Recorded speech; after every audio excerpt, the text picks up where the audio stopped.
महामंडळच्या बसचा अपघात सावली शहराजवळ RS बारच्या समोर अपघात झाल्याची घटना आज दुपारी 12 वाजताच्या दरम्यान घडली। पुलगाव ते गडचिरोली बस जाणाऱ्या बसचा स्टेअरिंग फ्री झाल्याने ही घटना घडल्याची माहिती चालकाने दिली। बसमध्ये 25 ते 30 प्रवासी प्रवास करीत होते।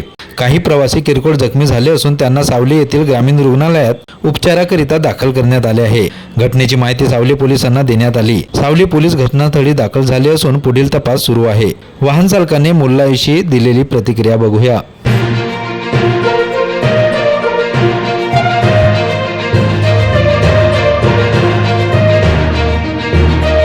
ते गडचिरोली जात असताना सावली इथं परवासी चढ उतार केले आणि सावलीहून निघालो गडचिरोलीसाठी। निघत असताना अचानकपणे स्टेअरिंग फ्री आलं। स्टेअरिंग फ्री आल्याच्या नंतर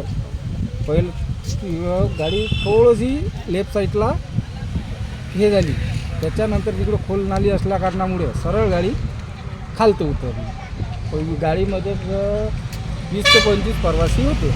बरं देवाच्या कृपेनं कोणाला असं काही मारहाण जास्त झाली नाही, किरकोळ घसाट झाला। कुणालाच काही लागला नाही, प्रवाशांना काही त्रास लागलं नाही, फक्त थोडंसं घासला एका आजीला किरकोळ मार आहे।